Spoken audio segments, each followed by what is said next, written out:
So for GoGuardian, we're going to do this as a demonstration. So I'm going to actually go into GoGuardian with you. I'm going to guide you through what the different features are.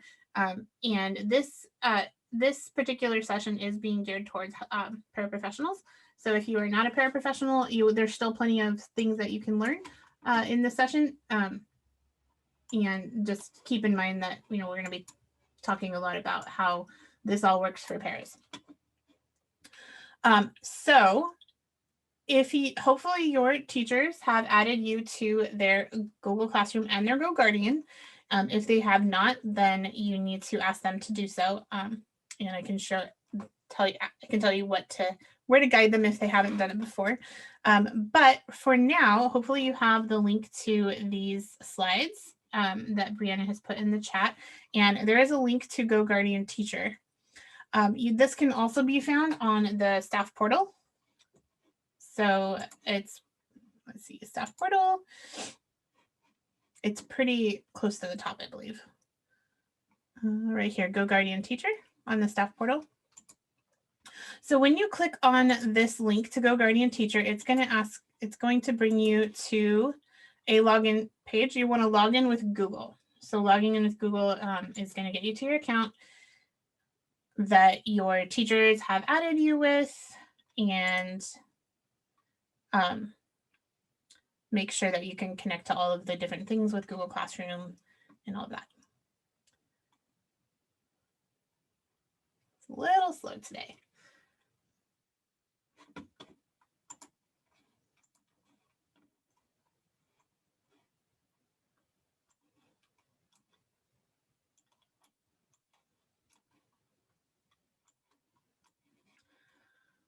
Okay, so when you have classes already added, you're going to see these squares here. These are different classes that I can access. So if you have not been added, you will not see these squares. That is where you will need to have your teacher go into their class. So I'm going to use my period 1 from last year as an example. And you're going to have them, they're going to go to teachers. So again, this is if your teachers have not added you to the class as a teacher or a helper. They're going to go to teachers, and then they're going to search by name. So I'm not going to actually add you, but I'm going to pick a name off the list here. I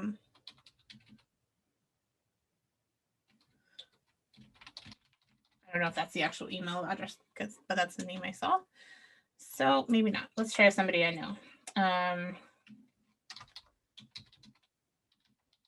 My last name had 2 E's. I think that's why. I'm sorry. Okay. All right. It's okay. I just wanted to make sure I was getting it right. Okay. So I'm going to search for her, and it's not.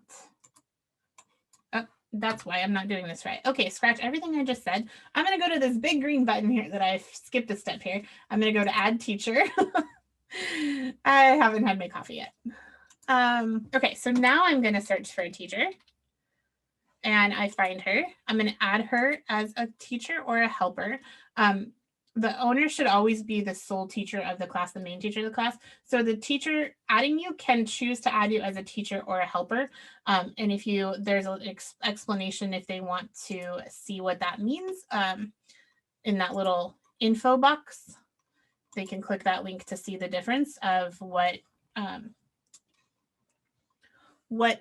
features a helper and a teacher have, which I will add to the chat there, add the link there so that you can see it to help you with that as well.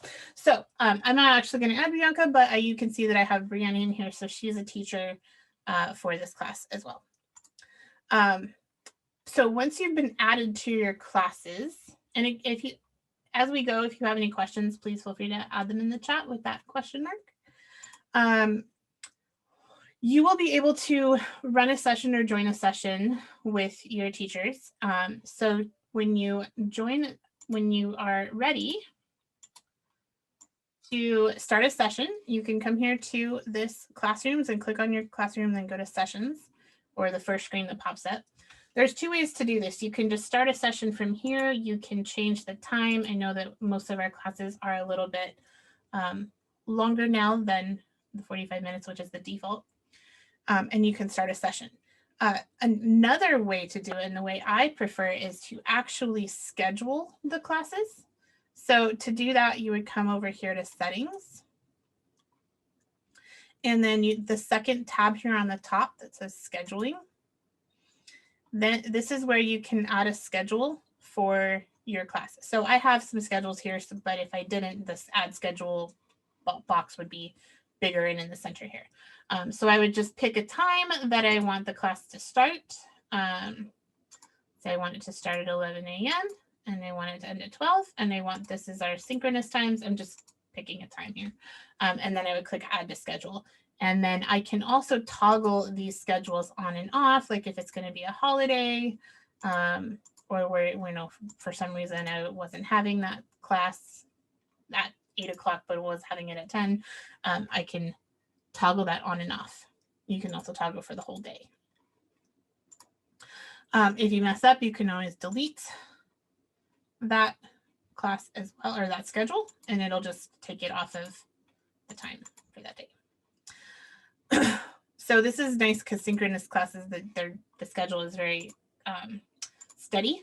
So there's not a, you know, like some schools have like the rotating calendar. And, so that can be a little bit more complicated with the schedule, but we don't have that with synchronous, with distance learning. So, all right. So once you're ready and you have a session, or you have a session started, you can click start session, and you can, this is where you see what your students are doing.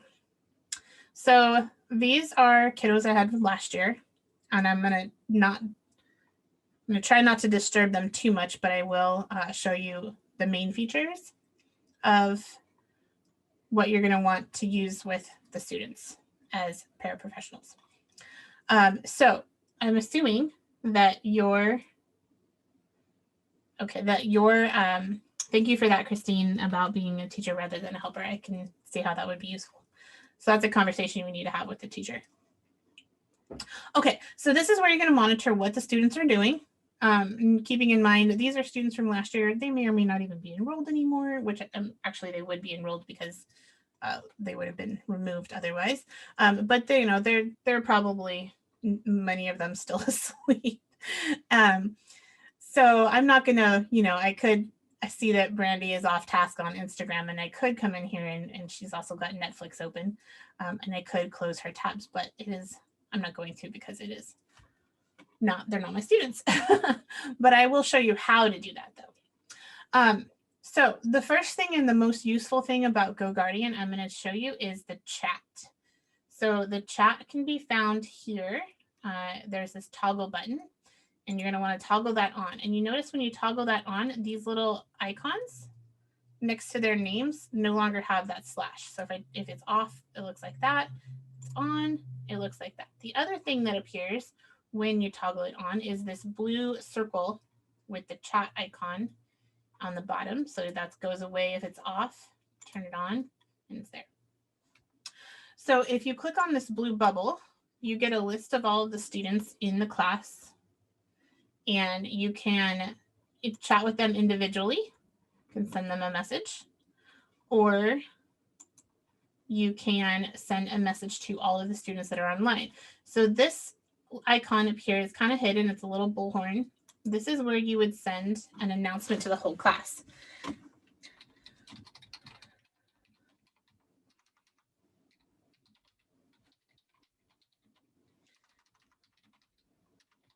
So I am gonna send this because I want you to see what it looks like when they get a message.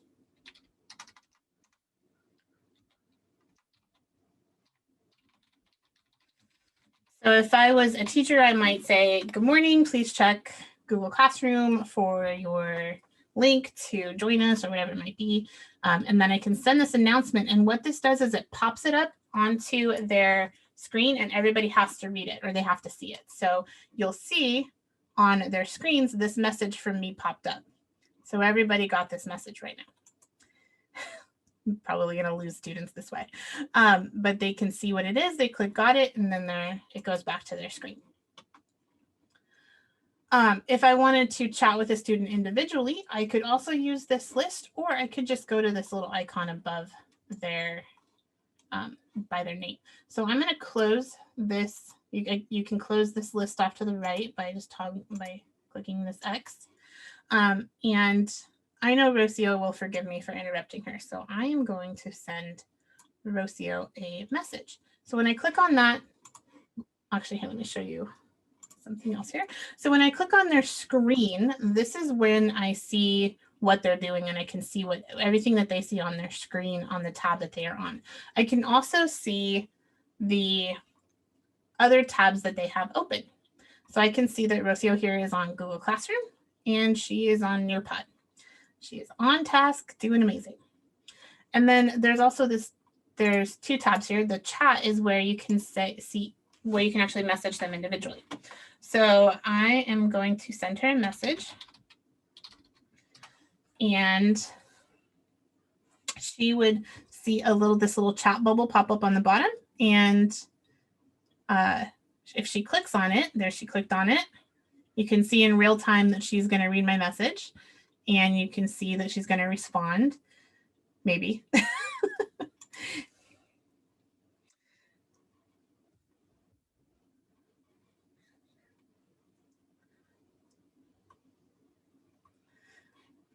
So she's typing it out. There it goes. Okay, so this is what it looks like when you get a message. And you can see that there's a new message with this little bubble. Also, this eye over here starts dancing with a little one next to it. And since I already read it, it doesn't show up. But this is how you would message a student individually. So this would be really useful if you see a student off task and you don't, or something is happening in your synchronous meeting and you don't want to embarrass a student in front of the whole class, but you want to send them a message, or have that one-on-one conversation where it's not visible in the chat in Zoom or Meet. Is there any questions so far?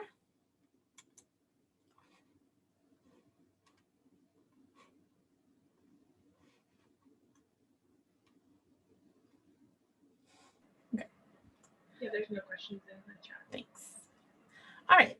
So now I want to show you what you would need if you needed to close a tab, if there's something they're not supposed to be on.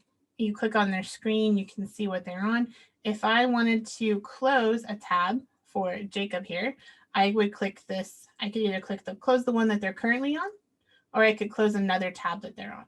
So I'll bother Jacob a bit. I will close Jacob's student portal because that's not going to bother him. He knows how to get that back. But it does send a message to him that your teacher closed a tab. And so he's probably going to be like, what are you doing, Miss Rogers? Why did you close my tab? I could also send him a message, say, for closing student portal, I was just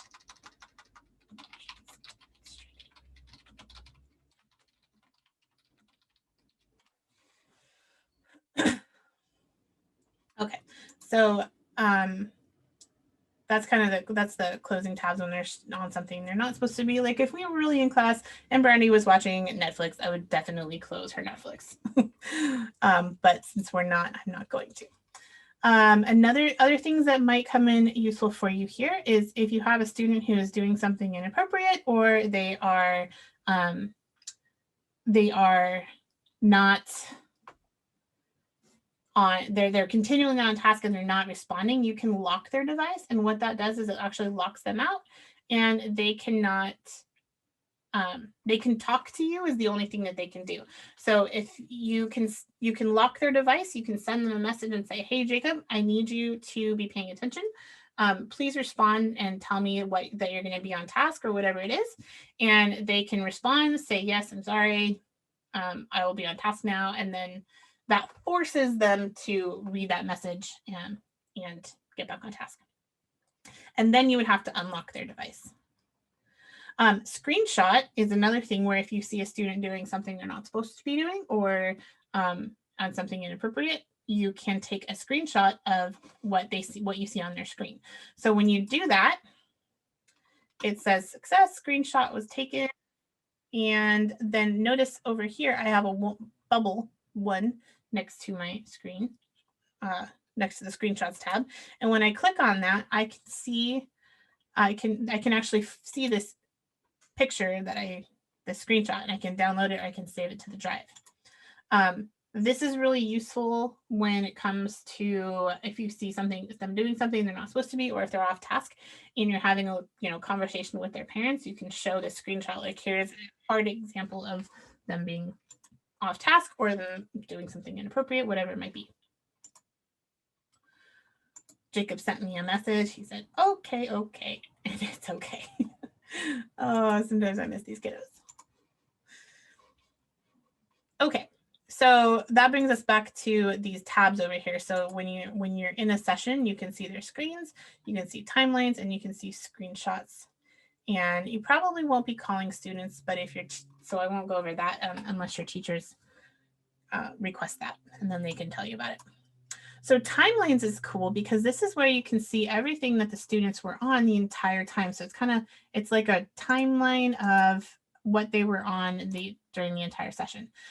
So when you click on one of these little segments, you can actually see all of the tabs that they had open at that exact time.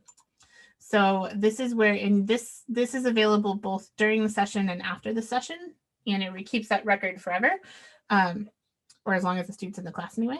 So if this is where, if you wanted to show that the student was on Instagram and Netflix and YouTube, then you can have that record at that time. Okay.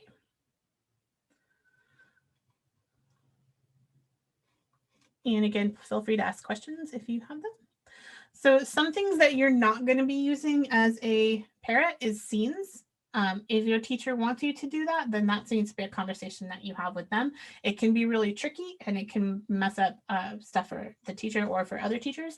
So my recommendation is, unless the teacher is specifically asked to use a scene and teaches you exactly what to do, then don't even bother with scenes. Just don't touch it. Student reports is really cool because this is where you can go and get a printout of everything the student has done from a specific time frame. So I can come here and I can see, I'll pick on, since I already talked to Rocio today, I'm gonna let's go with last week. We'll start with last week and end with last week. Or end with today. So now it's going to generate a report of her activity online from the 1st to the 8th.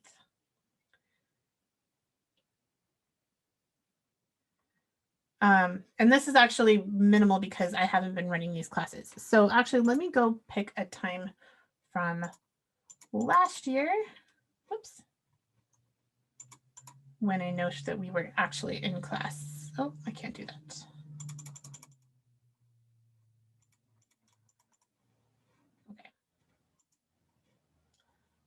It won't let me do that. Okay, so never mind. But if I wanted to see what a student was doing, let me go to a different class that's current. So it records what the student is doing when the session is active. So it doesn't record everything the student is doing at other times, just when the session is active. So let me go to, this is somebody else's class, so I don't want to mess anything up here.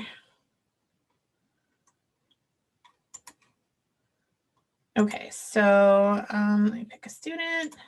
I don't know these kids, so hopefully this is okay.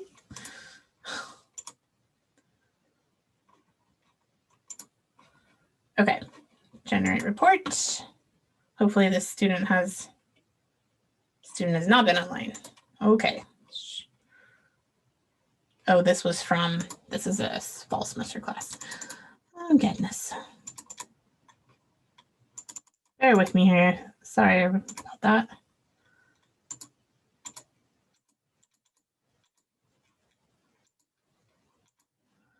Get to the right year. Okay, so we're going to pick November 9th through November 13th.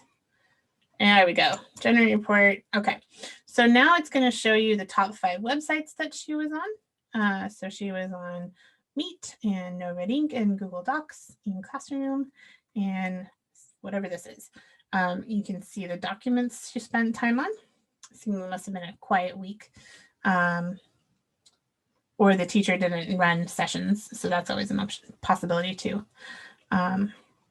You can see a list of all of the browsing history that she had during that session or during the sessions that we're running on. Looks like there was only one session on the 12th. So it's really cool because you get to see that whole report. And so if you have a student who's continually off task and the parent doesn't believe you, it's right there in black and white. It also helps with, special helping with IEP reports and all of that stuff too. So that is the main things that you're going to need to know for GoGuardian. And if you have any questions, now would be a good time to ask. I have a question.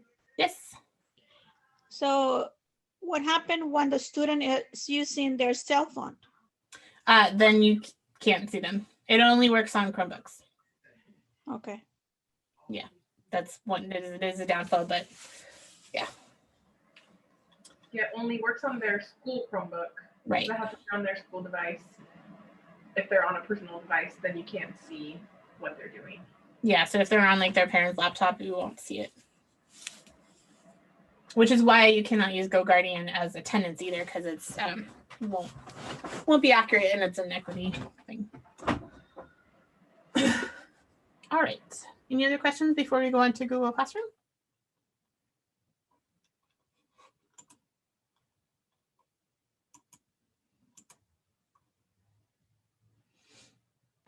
Quite a bunch. That's okay. You can always ask us at the end or after, whatever. Okay, so Google Classroom. This is the powerhouse of distance learning. This is where all of the assignments are posted and graded, and well, depending on the teacher, graded. Some teachers don't grade in Google Classroom, but many are doing that. And where students are, accessing all of the materials for the class. All right, so let me just close some of these tabs that I don't need here, so things run a little more smoothly. All right, so for Google Classroom, our objectives is to be able to, this is going to be a little different. We may not actually create a classroom, but what we're going to do is we're going to look at what you see from the student side of things. So we're going to be a student in a Google Classroom, and then we're going to look at what you would need to know as a para as it added to your teacher's Google Classroom. So the classroom, you're going to need to go to classroom.google.com. I'll type in the chat. And then you're going to see a plus sign to join a class. So let me go ahead and come here to what you'll see. If you may have already been added to classes as a teacher, so you may see this or you may not see anything. But if you click this plus button on the top, then you're going to click the plus button, you're going to click join a class. And here's the code for you, which I will type into the chat as well.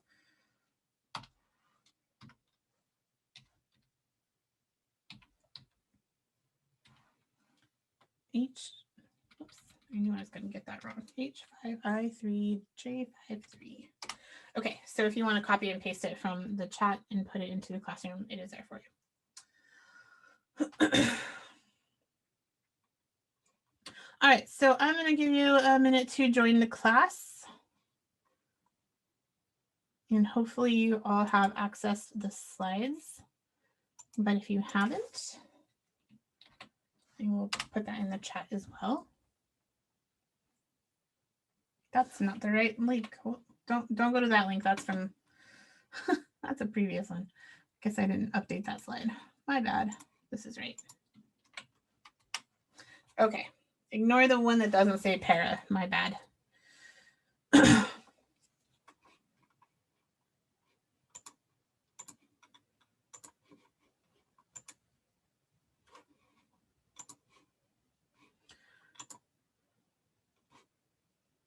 All right, So I had 19 students before we started, and now I have 23. So we'll give it another couple minutes here for you to join the class. And I'll go over I'm going to show the instructions again. So when you go to classroom.google.com, or you can also get to it from the waffle. This is the waffle, the 9 dots in a square, and click classroom. You can also get to it from that.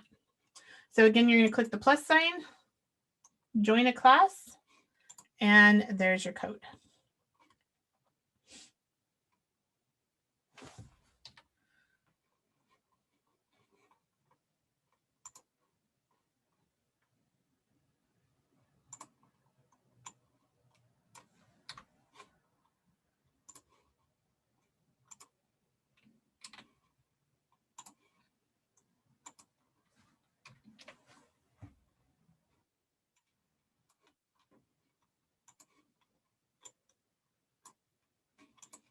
Okay, what happened here?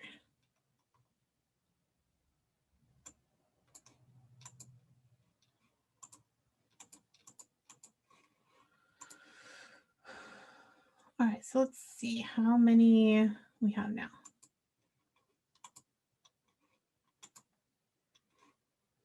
Okay, so we have 32 now, so we've added 13 people. So not everybody, but we'll get you added in there. So the reason why you are adding this class as a student is to see what it looks like from the student side. Because what you're going to see when you look at my screen is from the teacher side. So I've given you some homework here. Your job is to join the class and then respond to the question that was posted at 10:30. So you will see in the classroom, there's some things you need to notice here. There's stream, there's classwork, there's people, and grades. So you are going to go to classwork, and you'll see things listed under paraprofessional training. And there is 2 assignments, and you note that by the little clipboard thing. And then there's a question here. So the question was posted, well, I guess it posted at 10:32. Must have been a delay. I scheduled it for 10:30. And when you click on that question, it's going to ask you to answer it.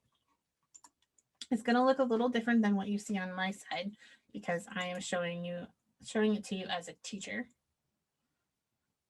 But it'll look similar to this, and well, actually, no, it's going to ask you to answer. It's going to have it up here in the corner, and you're going to type your answer in. Now, there's a difference between answering the question and writing a comment. So class comments are it's just like commenting like you would in social media.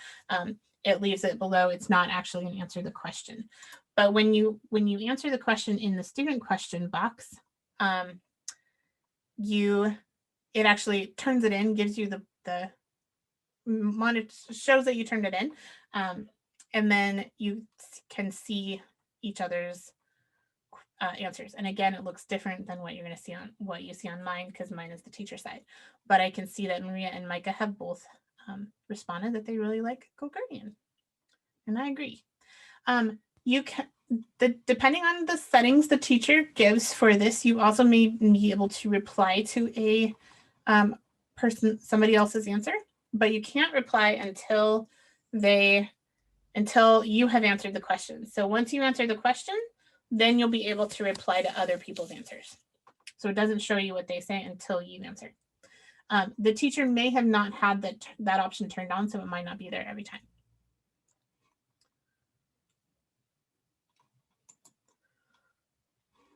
All right, so we have 2.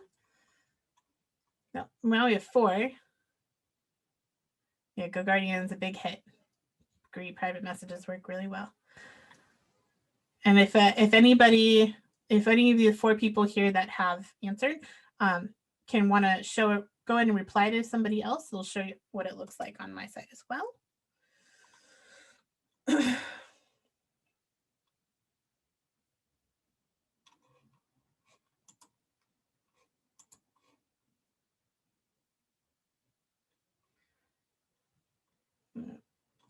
Apparently it is reloading.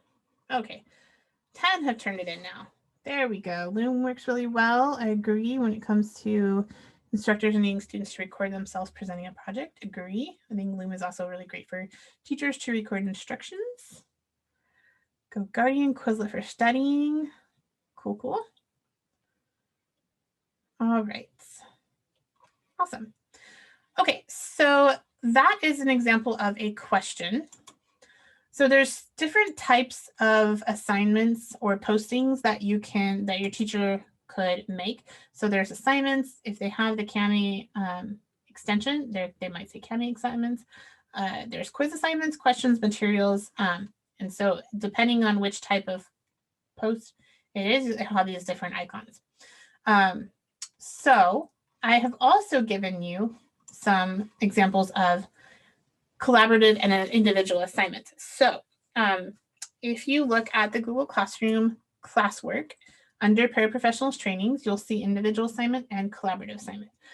The reason I have these two particular ones is because the collaborative assignment is a Google slide that everybody can edit. So this is if you want your students, if the students are working together on one file that everybody can edit, it is collaborative, right? So somebody's already gotten started, which is awesome. This to load in. Thank you, Maria. So this is, everybody would grab a slide. There's instructions here on slide 2. Grab a slide and start editing. So that is a collaborative assignment, and I'll show you the difference of how you would post that as a teacher, but you probably won't be doing much posting as a para unless the teacher asks you to. Individual assignment is where you're going to have your own file. So when I look at the teacher side, I can see the everybody has their own file. So the people that haven't turned it, people that have turned it in, I can also click on that file. So only Carly can edit this file. Only Carly can see this file. As well, Carly and any of the teachers in the classroom. So she turned it in. I can edit it. I can give her a grade. Good job. I can give her comments. Swine language. I can't type. And then she will see that comment, but nobody else will.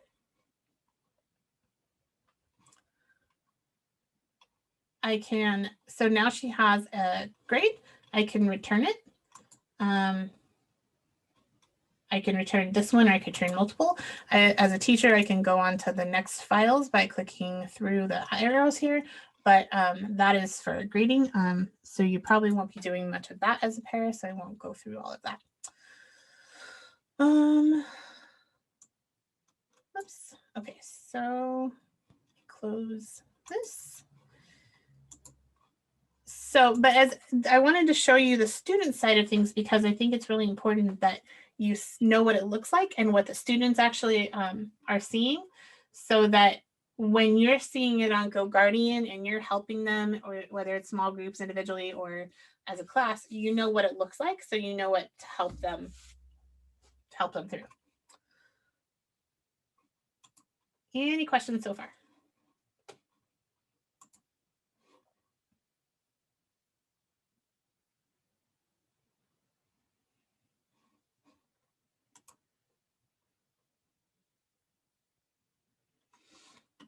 Okay.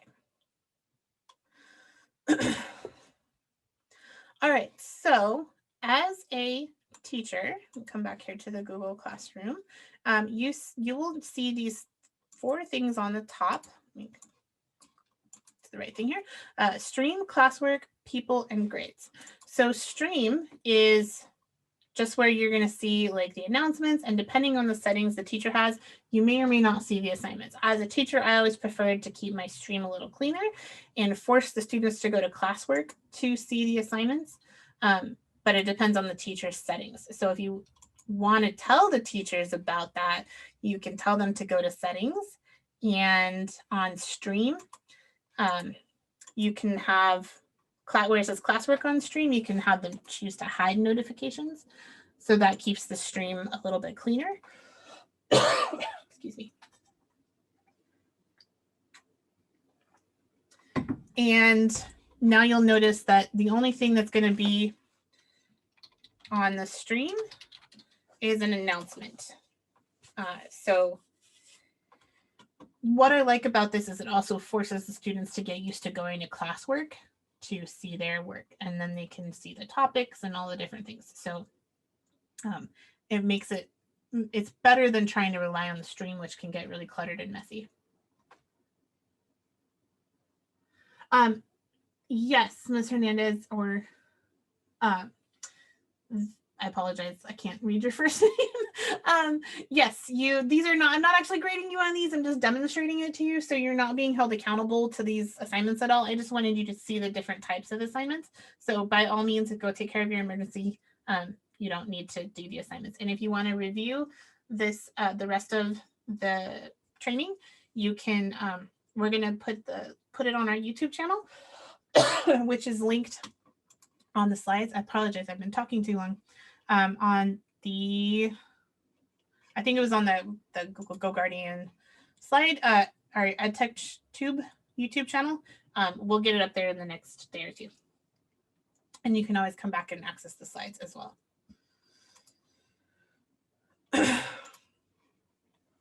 Have a nice day too. Good luck.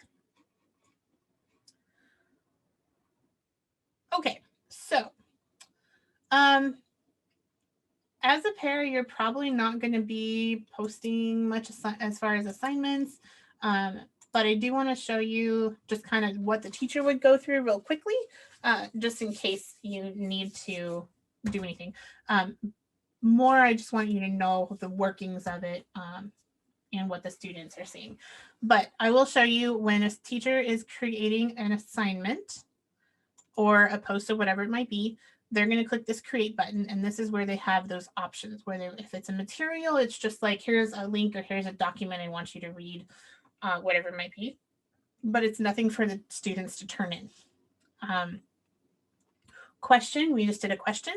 A quiz assignment will open a Google form, and then you can edit the Google form to turn it into a quiz. And Kami assignment is with PDF. Edited in Kami. An assignment is the most common type. So these two were just assignments, and the difference between the individual assignment and the collaborative assignment is that in the individual assignment, I made a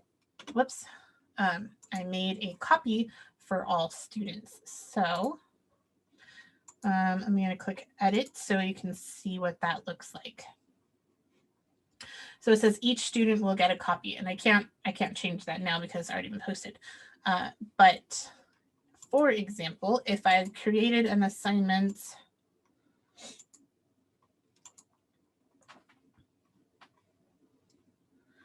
and I added a file from my Google Drive,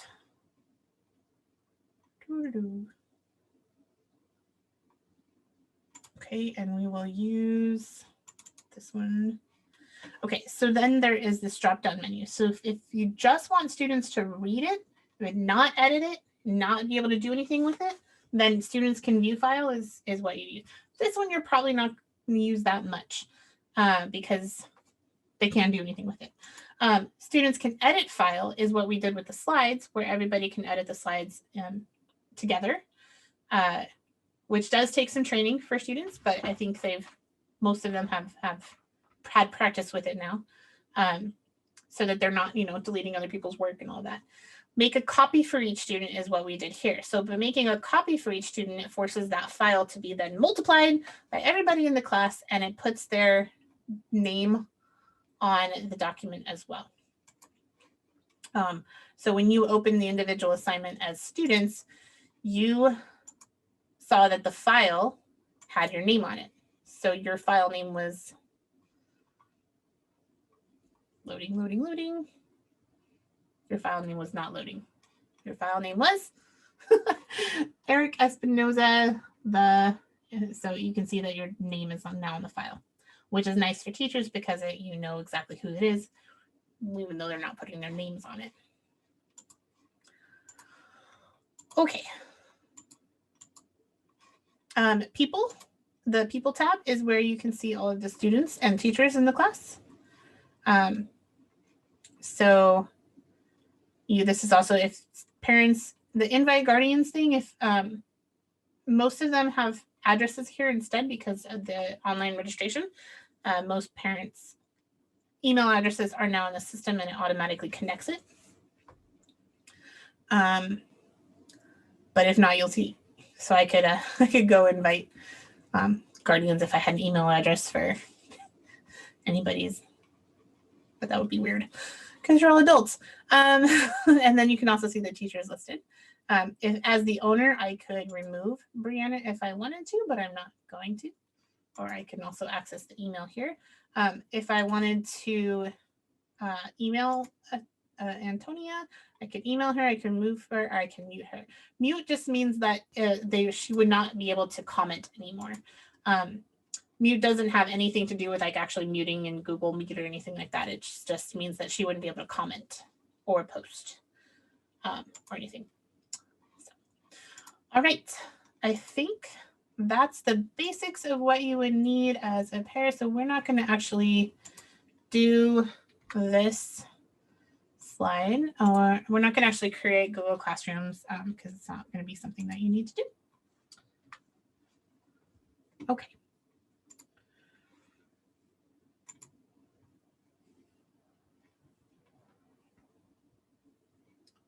All right, we're going to see if my Slido works. Hopefully it does. Okay, so from that, what is one new thing you've discovered about Google Classroom? So if you go to slido.com and you put in the code F316, hopefully this will work.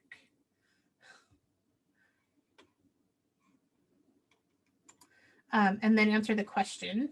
So go to slido.com, F316, get an incognito.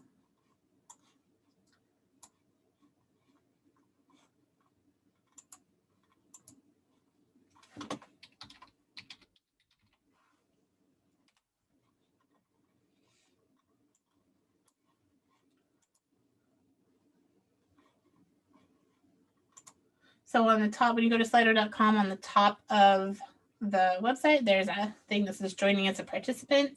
And then there's a little green hashtag. And you click and then you type in F316.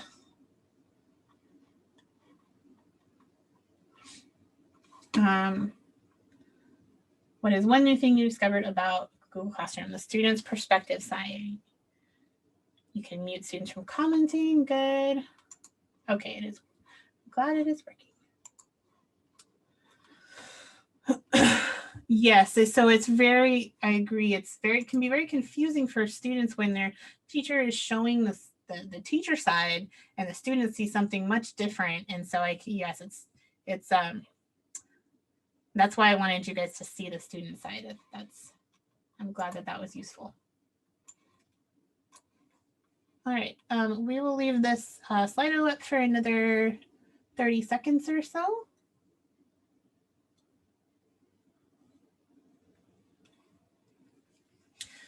So Slido, in case you're curious, is a add-on for Google Slides. And you actually would access, if you wanted to add it to your Google Slides, you would go to add-ons here in the menu. And then you would go get add-ons and you would search for Slido.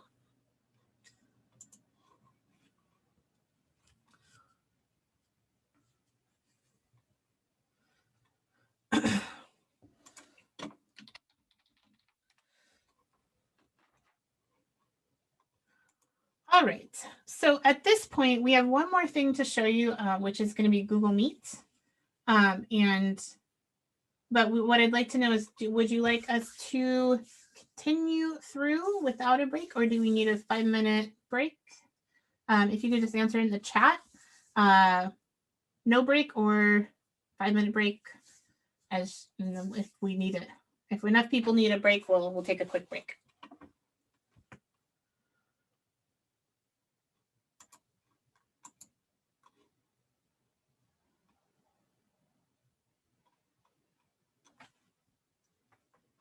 Okay. Looks like everybody wants to keep going. All right, so I'm going to hand this off to Brianna because I've been talking so much, I'm starting to cough. Do you want to share your screen? Yeah.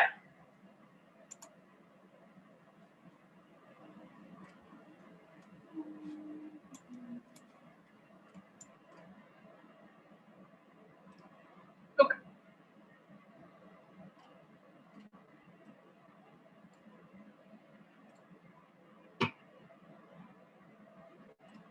Okay, so in the third part of our Trinity, we're going to be talking about Google Meet.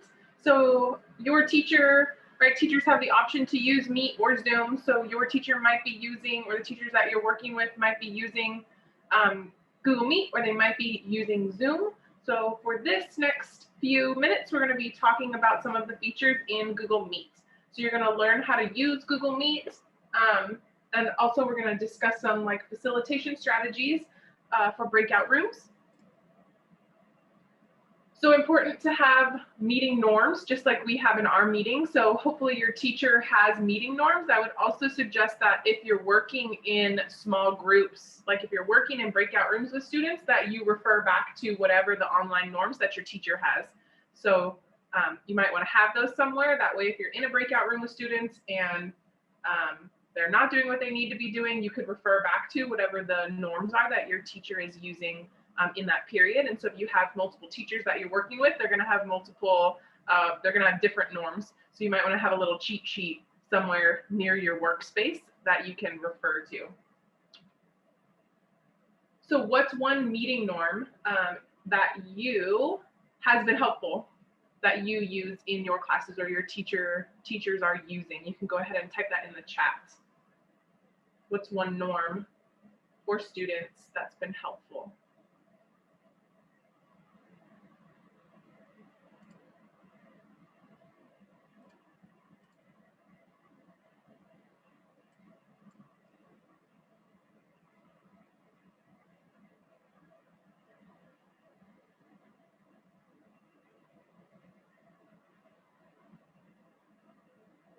So I'm seeing greeting, right? Greeting every student as they come into the meeting, or making sure that you're saying every student's name. I know lots of teachers are doing that. Keeping your mic off. There can be lots of background noise, right? Trying to have students turn their cameras on, saying hi at the beginning of class, utilizing the chat, participating when the teacher asks.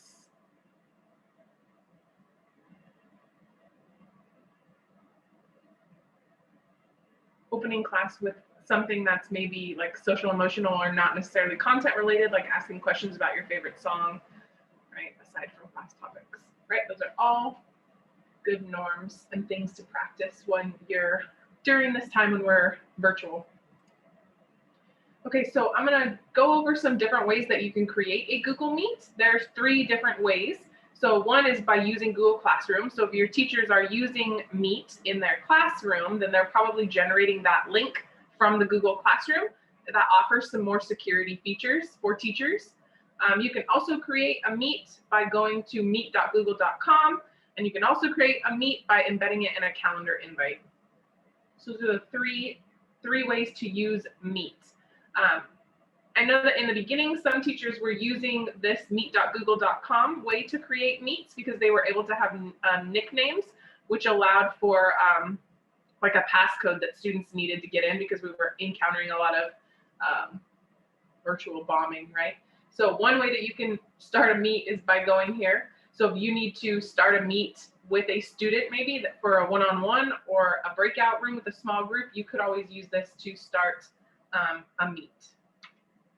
The other way, right, is through your Google Calendar. So if you are creating an event in your Google Calendar, like say you are meeting, maybe you have office hours. I know my daughter, she meets with one of the paras in her classes every week. And so that teacher has that para has a Google invite that's on her calendar where they have the video conferencing that she attends every week.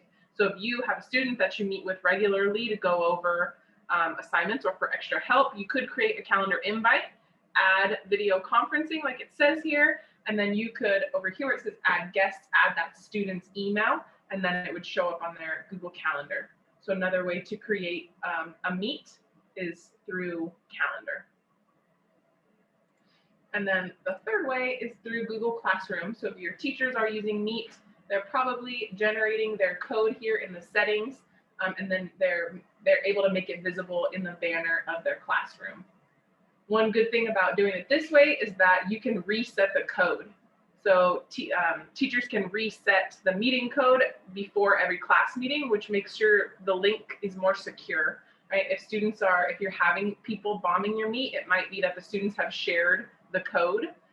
So one way to do that is to go into the settings, generate the Meet link, and then reset the code, and it'll give you a whole new code in the banner or a whole new link that students are going to.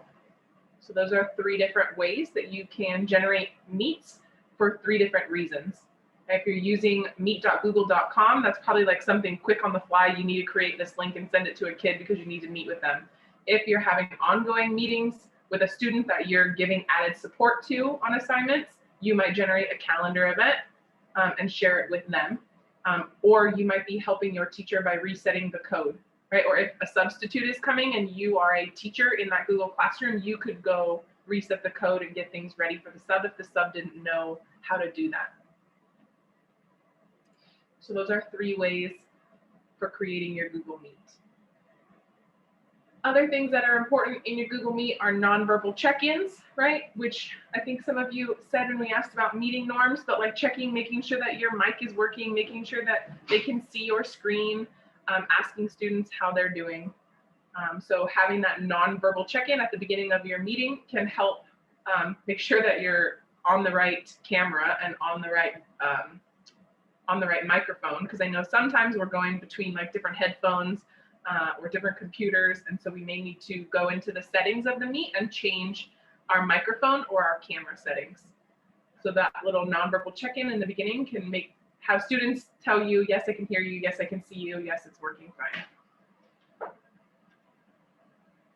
Also, when you're in Google Meet, like it's best to show yourself to the students, right? Model what you would like them to be doing, and pausing, adding checks for understanding. As your teacher's teaching, you could be facilitating in the chat, asking students questions or answering questions to help facilitate, right, those checks for understandings that your teacher might be using.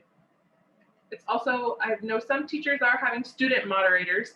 So every day they have a different student who's moderating the chat, right, which then helps students be held more accountable. So I know that this came up is that oftentimes you go into breakout rooms with groups of students. So when you're in a breakout room with a group of students, you might be doing something like sharing your screen. So it's best when you're sharing your screen to just share a tab. So when you go in your Google Meet and you're in your breakout and there's that present button at the bottom, selecting present a tab is better than selecting share your entire screen or share a window, right? If you're sharing a tab, then you know it's secure. They're not going to see all the other tabs that you have open. They're only going to see that one tab. And then they're not going to see anything else that pops up on your desktop. Like if you're using Google Hangout and you're sharing your entire desktop and somebody sends you a Hangout, it might pop up and then everybody would see that.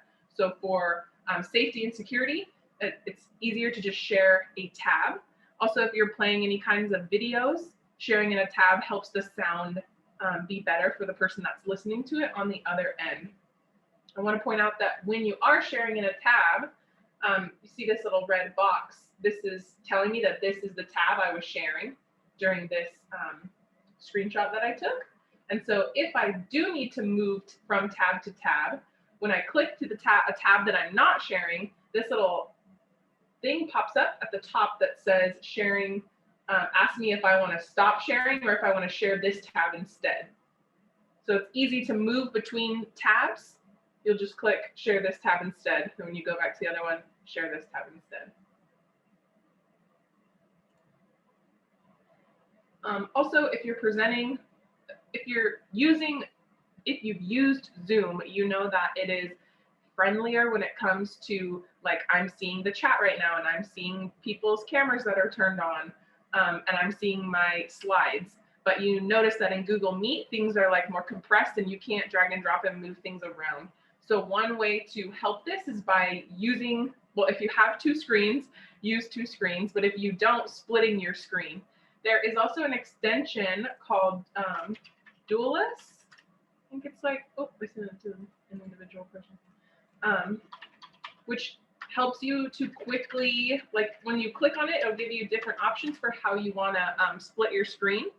And so it allows you to quickly split your screen. So in Google Meet, if you need to present your screen or you need to present some slides, you'll know that when you do that, you can't see the chat, you can't see everything else that's going on. So if you split your screen, similar to this picture that I have here, you can have, minimize your slides and then have the chat open over here. That way you're able to see both things at the same time, but then the people that you're presenting to are not seeing, right? If you're sharing a tab, then they're only seeing your presentation. They're not seeing the Google Meet. So by pulling them out of two different tabs.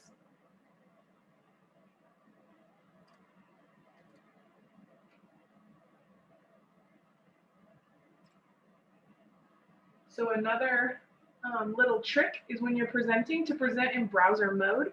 So when you go to present your slides, you'll notice that it takes over your entire screen. If you click on this little box down here at the bottom, when you present your Google Slides, it'll take your Google slide and fit it into your tab. So you're not taking over the whole entire screen anymore. And you're able to move around more freely as a presenter in Google Meet. I can show you what that looks like, right? So if I press present, this is gonna take over the whole screen. If I want this to be in the browser, I can select this little button right down here, and it's gonna pull it out. And so now it's within my browser and I can come up here and I can open new tabs if I need to. So it's not taking over my entire screen, right? If I click out of it, then it goes to full screen mode. So this little button is a little trick for how to make your presentation not take over your whole screen. So now I could minimize it and I would be able to, drag this over here. And then Just to clarify, she's showing her whole desktop right now. So, but if you're just sharing a tab, then the students wouldn't see all the things she's doing right now. So if I were to open my Google Meet, right, I'm just gonna go in here. If I were to open my Google Meet as a presenter, right, the students wouldn't be seeing this. I would only be sharing this tab with my presentations, but I could minimize this, right? I could drag and drop these screens so that over here,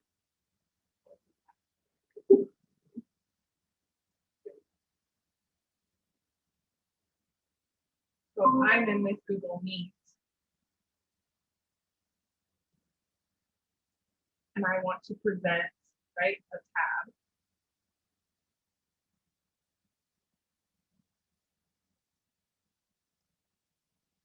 I'm going to select the tab that I want to present. And so notice like I'm not able to see it, right? That's the frustrating part about using Google Meet, is that once you start presenting, you're not able to see it in your Google Meet. But if I put my screen side by side, then I can have the chat pulled open over here. And I can stretch this guy out. Then I'm able to go through my slides, right? And I'm also able to monitor what's happening over here in the chat.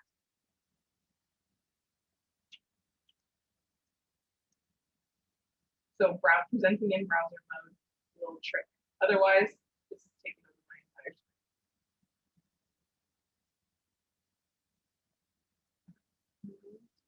screen. Now I'm like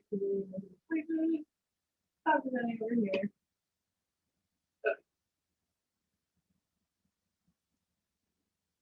Okay, real quick, this is messy with the screen.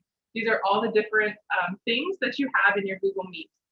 So there is an extension called Nod, which you might have and your teachers might be using. If students have that extension as well, they're able to use some of these little thumbs up, thumbs down, LOL, right, within the Google Meet, because you're not, you don't have those reactions in Google Meet. But if you download this extension Nod, it pops up right here in the corner, and you can give thumbs up and clap and say, So other things are, let's see where I want to go. Down here at the bottom, you probably know this is mute, right? End call, turn your camera on or off.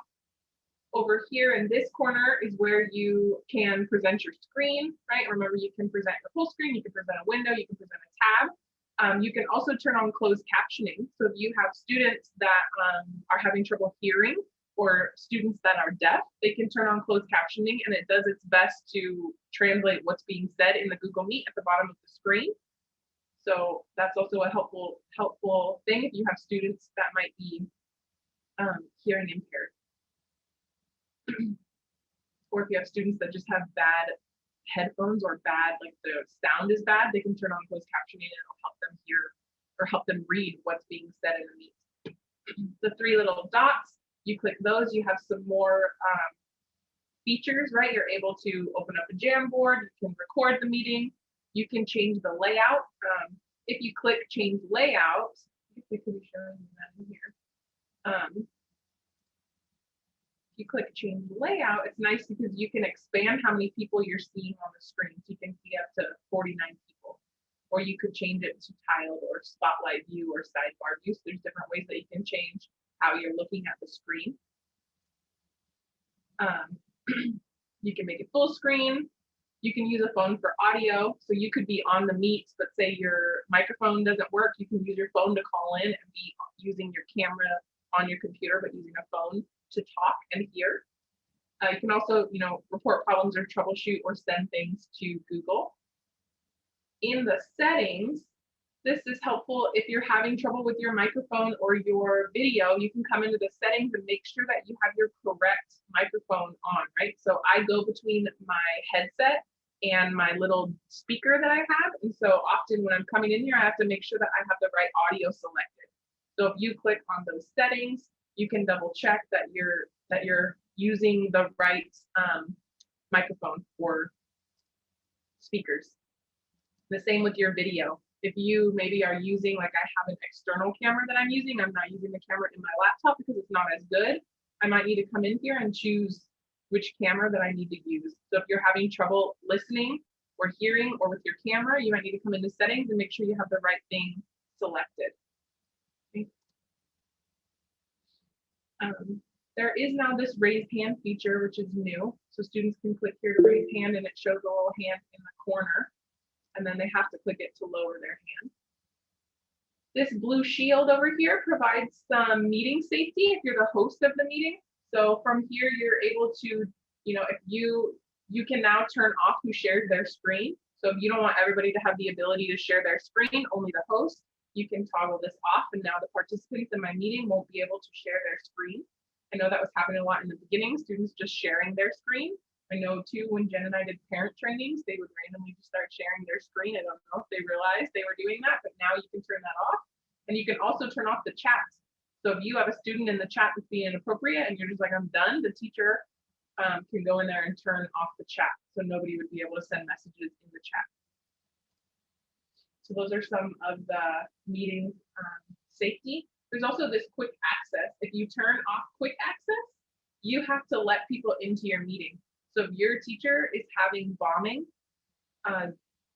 students calling in or students joining the Meet and saying inappropriate things, if you turn this quick access off, they'll have to admit everybody that comes into the room. So that's another new safety feature that a teacher might not know about. Okay.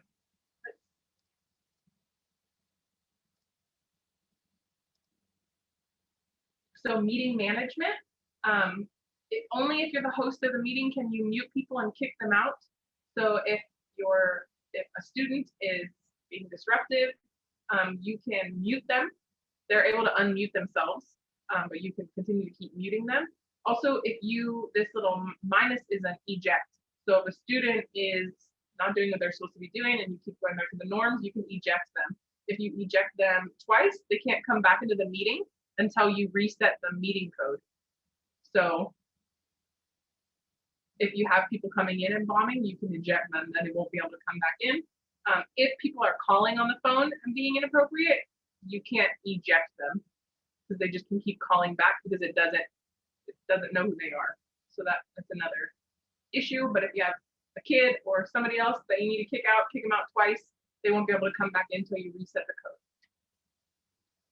Also, activities are new in Google Meet. So there are these little shapes up here in the corner. So if I click on these shapes, there's 3 new features here. There's breakout rooms, there's polls, and there's a Q&A. So if your teacher is using breakout rooms, right? If you click breakout rooms, I'm the only person in here right now, but I could set up breakout rooms. I can pick how many rooms I want. I can create a timer. I can shuffle, which will randomly put, an even amount of people into the breakout rooms, or I can clear, which will remove everybody. I can also just drag and drop if I need to set up breakout rooms. If I have groups of kids that I want to be together or not, if I don't want it random, right? I can just drag and drop the names. Everybody in the call will show up here. I can drag and drop them, and then I would open the rooms, and that would send everybody into their breakout room. So I know some teachers might be asking paras to set up breakout rooms. In order to do that, you have to be the host of the meeting. So we keep asking Google when they're going to allow more than one host. Like in Zoom, you can have more than one person be the host. They say that it's coming on their roadmap, but we don't know. There's also polling, which is a quick way to check for understanding. You can start a poll real easily. So you could have a poll question like when kids are coming in, like cats or dogs, right? And they're just choosing which one they like. So it's a way that you're engaging with them in the chat, right? If I hit save and then I hit launch, everybody in the Meet would get that little poll and they'd be able to click cats or dogs, right? Or if I want to ask a question about some content that I'm teaching, I can quickly create a poll right there. I can show everybody the results. So I could turn that on so that everybody sees everybody's responses, or I can turn it off if I don't want people to be able to see what the answers were. And I can create multiple polls. So if I'm the teacher, I might go into the Meet early and create the questions that I'm going to ask. That way they're already there, and all I have to do is click that and click launch, and it'll create the poll. What's cool is when your teacher gets, or whoever the host of the meeting is, when the meeting's over, if you used polls, you'll get an email that has all your poll responses. So you're able to check who answered or what keep record. There's also the Q&A feature, which is new. So you can turn that on, which allows people to use the Q&A to ask questions. And then if I asked a question and I posted it, other people can like it. So if there's 4 people that have that same question, they can all like it. Like, oh, I need to go over this again.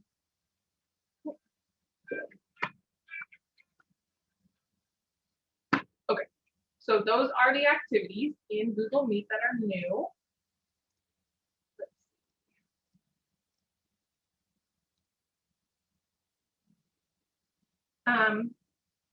So activities in Google Meet. So some things to think about, just to refresh some things that we've talked about, is establishing norms.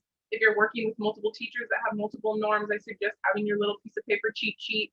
That way, when you are in breakout rooms with students or you are in GoGuardian, you can refer back to those norms to the student, right? You're not being on task right now. I noticed that you aren't doing whatever. So you can be very specific to what that teacher's norms are. Building rapport with students, which you all mentioned, asking questions that are not content related to get to know each other when they first come in the room.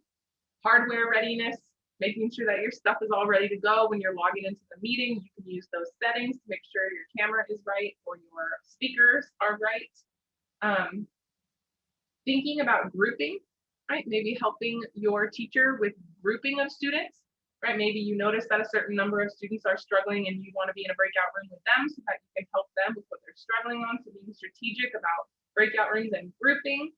Thinking about ways that you can support students through language functions and structures, adding support when you're in those breakout rooms. And then you all are growing your technology and skills. We all are. Even Jen, we're the ed tech people, but I feel like our ed tech skills have doubled in the last 6 months. Also thinking about roles and responsibilities for holding students accountable when you're in breakout rooms. So if your teacher is doing something like this person is the facilitator of the conversation. This one's the note taker, making sure that you know what those roles and responsibilities are, so you can say, hey, Jenny, I think you're supposed to be facilitating this. Like, what does that look like? So being familiar with those strategies that your teachers are using will help them, and it will help you facilitate breakout rooms. Yep, so monitoring, supporting students, having meaningful conversations, reflecting, all of those things is what Google Meet helps us do live when we're giving instruction. If you or students are experiencing slow internet, you can suggest that they turn off their camera, or you can turn off your camera. That will often help if you're having bandwidth problems, and also using that call-in option. So you could join the meet with your camera, and then you could call in on your phone, and also changing your video resolution if you need to.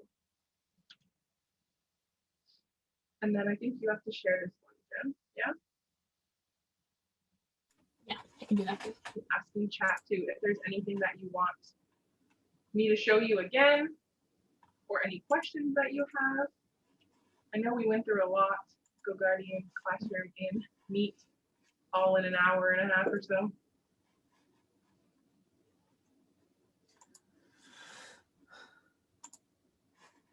Okay. Just want a really quick thank Brianna and Jen. Really appreciate you guys doing this for us, and for all the paras that are here. Thank you so much. We enjoyed seeing all of you here and actively participating. So thank you all.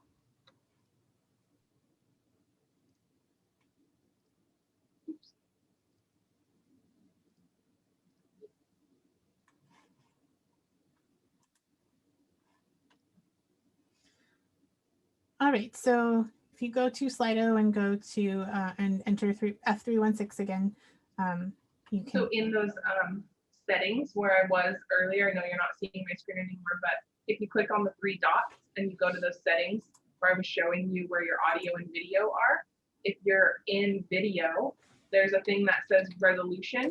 So it automatically is set to be maximized. So you can turn that to standard definition. Yeah, you're gonna show you. So that turns down your resolution.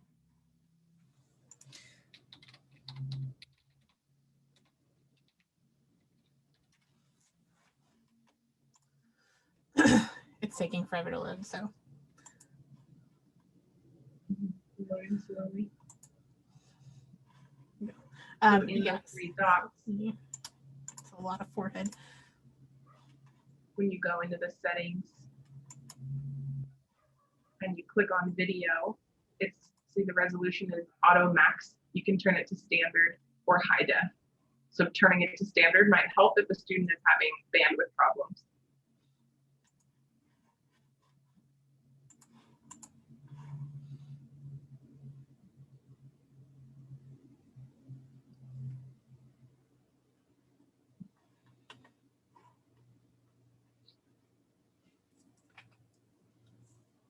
Yeah, so now is your opportunity I'm for us gonna. to go over anything you need, Yes. or ask me questions that you might have.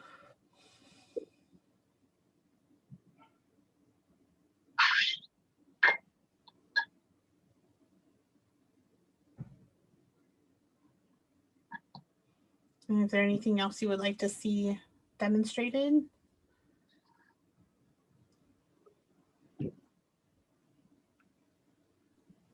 If anybody has any questions, now's your time. I know I've learned a lot today, some things that I didn't know how to do, so I really appreciate it. But is there anything you guys were wondering about, or I know sometimes I get emails from some of you?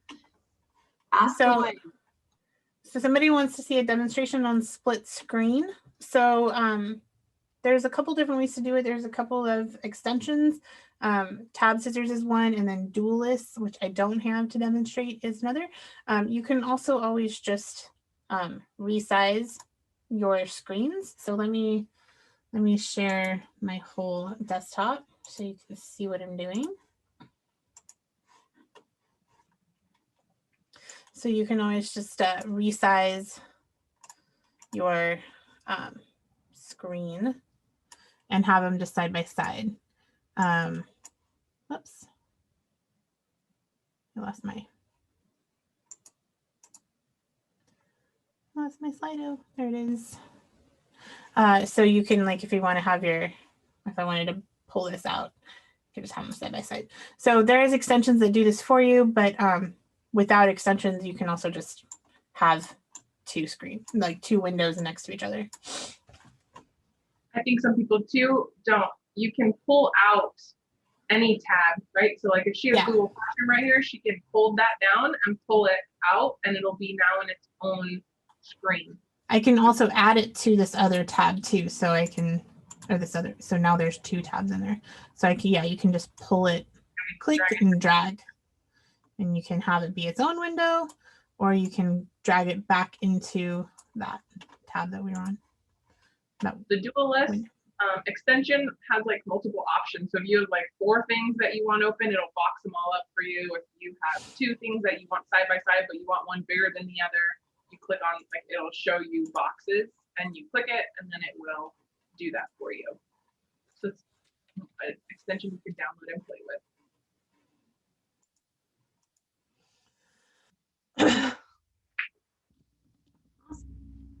We have a few more minutes for questions, so please feel free to either enter them to Slido or the chat. And there's a couple of resources here at the end for you.